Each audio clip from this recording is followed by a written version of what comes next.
We've all failed at something, but don't let your immediate reaction ruin your future.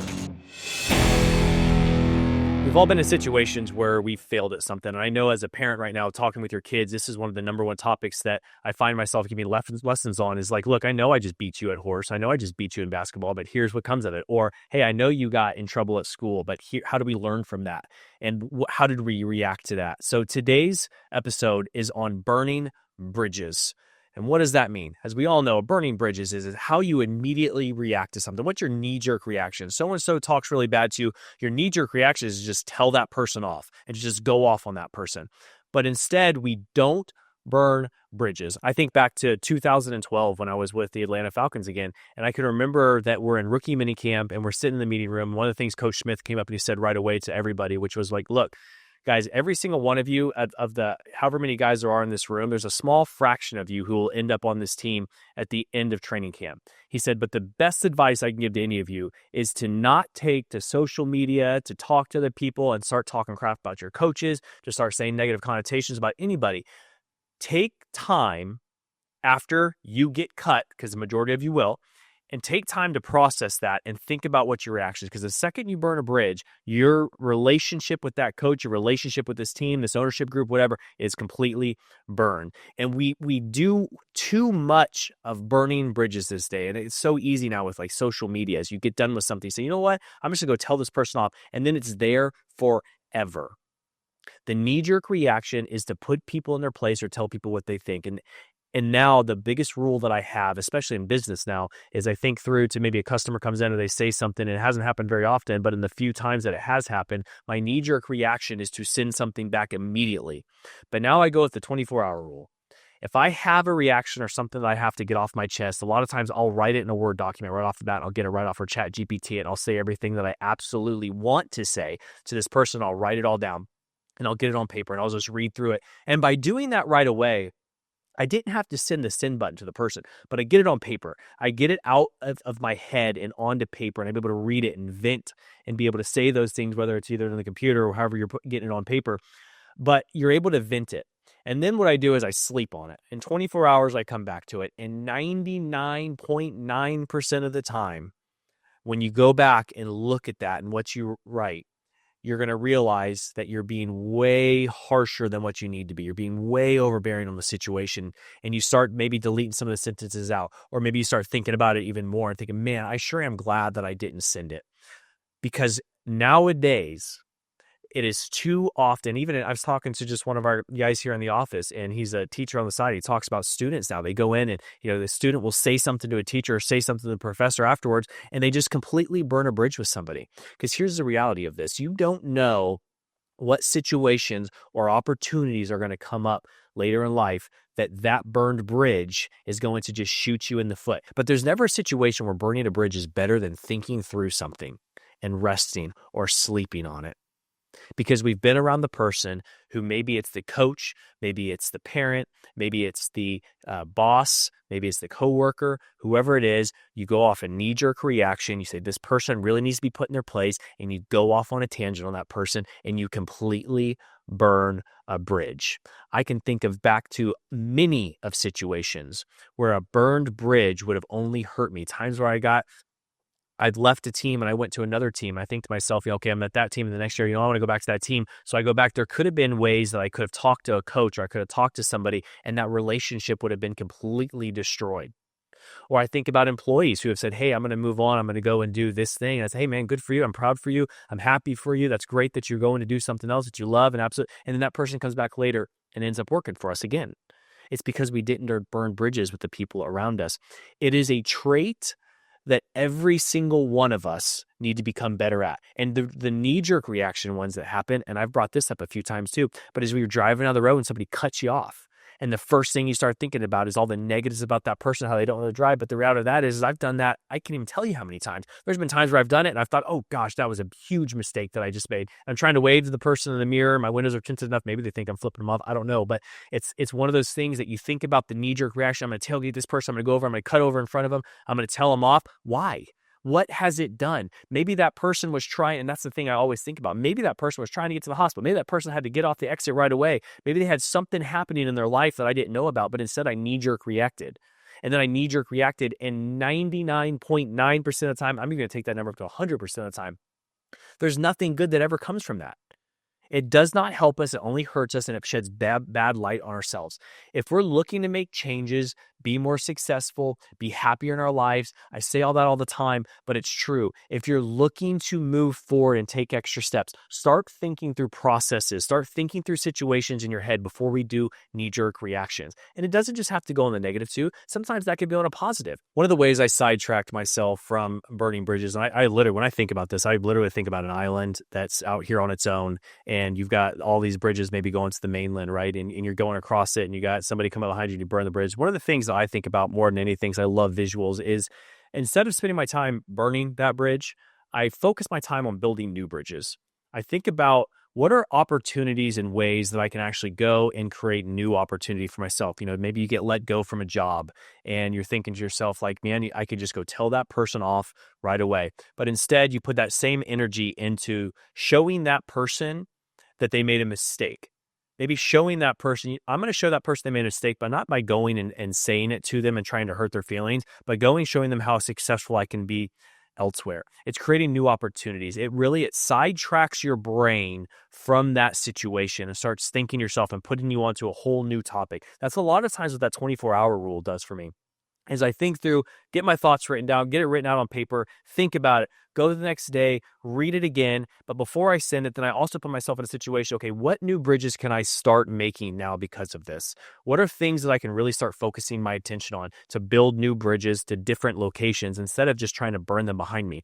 I think about that too on a business front when, we thought back to like even patents and things like that. It's like trying to just stop all the people who are coming up from behind you. And yes, don't get me wrong, I'm not someone who's saying that I don't believe in patents, but I heard Elon talk about it and it makes so much sense. It's like, what are we trying to do? Are we trying to put roadblocks and barriers up from people from behind us? Or are we focusing on the things that we can do to get better and better and better? Because if we keep looking in the rearview mirror, all it does is slow us down. And again, that's not saying that I don't agree with patents and that we shouldn't be doing patents. Of course, there's stuff, but there's something to also be said for like, what are you really trying to do?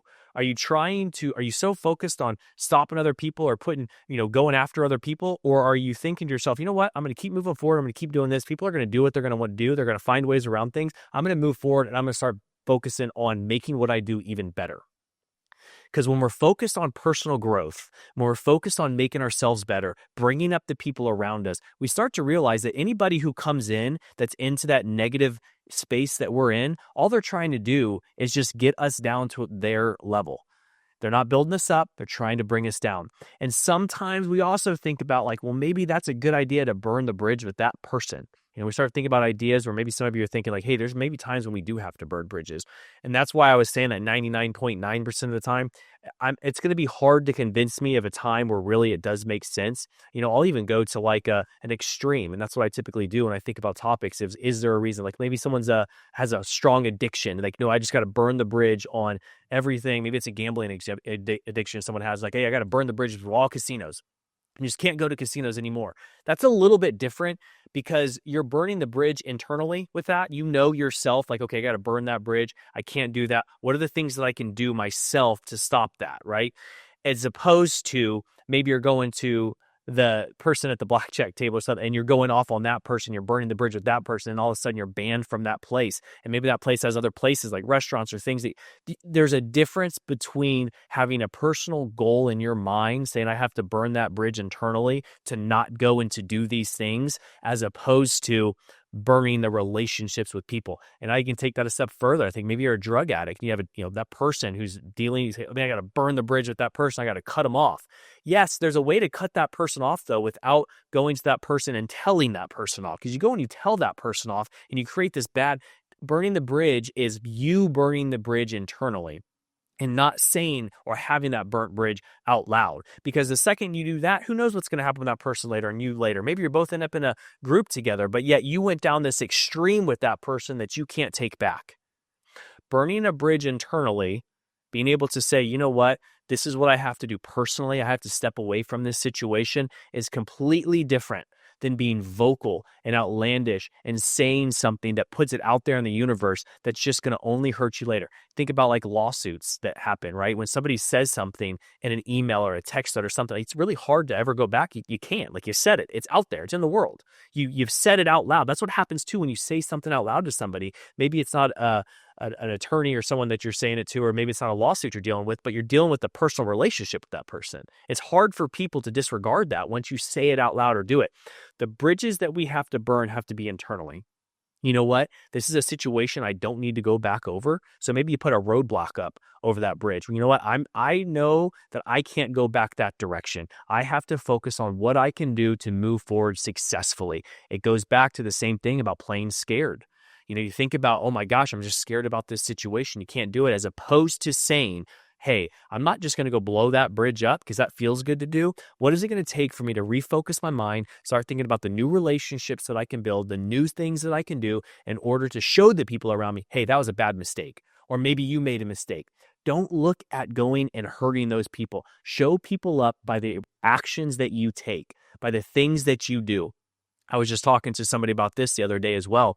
And it was like, they were talking about their competitiveness and the things that they do. And I think I've said this before, but it goes so well here. But it's how competitive are you with yourself? Yeah, you may be competitive with the people around you. You may be, oh, I'm compete at this. But the true competitive comes out is when you're on your own and you're by yourself. Are you competing with yourself to make yourself better? Because in all of these episodes, from episode 1 till right now, every single thing has to deal with everything that's up here. It's in your head. How do we refocus our thought processes to stop thinking about the negatives and think a lot more about the positives? How can we reprogram our brain so that when we think about a situation that's so negative, we want to look this way and we want to focus our attention there, but all we're doing is taking our attention away from everything else that's happening here. Let's think on a business standpoint too. I could think about the relationships I have, maybe even with people who maybe would call themselves competitors or other things where I'm like, oh man, this person's kind of competing me. It happened with me a lot at the very beginning when I was selling and renting containers. Everybody and their brother started selling and renting containers. When we started really slinging them in this area, everyone was like, man, if I got a truck and a trailer, I could go do this, much like I did at the beginning.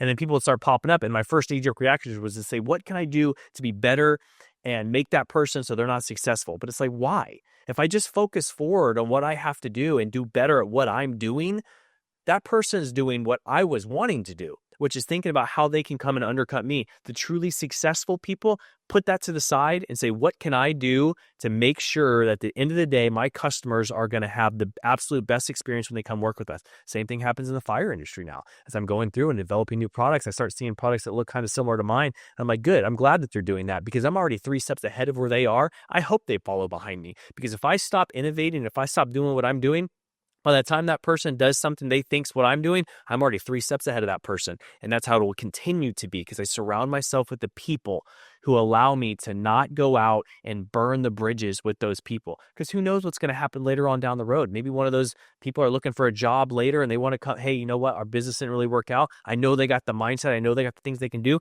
Maybe we bring them on. Maybe we have to have a collaboration on a business. And you think to yourself, well, when would you ever do that? There's a lot of times where things come up later. If we had the answer to everything and we could see into the future, obviously it'd be a lot easier, but we don't. There's always opportunities, and you guys even think to your own opportunities. Think about times where maybe there was someone you didn't like or a situation you weren't that fond of, and then later on down the road, you found yourself with that same person again. Imagine how awkward that would be, or how uneasy that would be if you burned that bridge with that person. But since you didn't, you now have the opportunity to work hand in hand with those people. So the challenge, again, for everybody watching, you're all here. We all want to have the knee-jerk reaction. We all got that situation in our head that we're thinking about where we could just go. It's going to feel so good just to go tell that person off. But we have to take the 24-hour rule and put it into effect. Write everything down. Chat GPT it. Go into it. Start speak texting into your phone. Get everything written down. Don't put anybody in the send area, because the temptation then is you just send it. But make sure you get everything written down. Put your phone down as much as you think you're in the right at that situation. Put it down. Sleep on it. Read through it the next day, and before you hit send, start thinking about 2 or 3 different ways that you can be more proactive in building bridges as opposed to focusing your time on the past. Don't look in your rearview mirror. make sure that by the time that person, if you, instead of burning that bridge, you think about that person coming over the bridge and you're already 2 or 3 bridges ahead of that person. Because if you start thinking more positive and start thinking about the good outcomes and put your same energy into positivity and thinking forward, you're going to find yourself leaps and bounds beyond where that person is that you want to burn that bridge with. I hope you guys could take something from today and apply it to your everyday life. If so, please hit the like, hit the subscribe button. Until next time, stay sharp and stay resilient.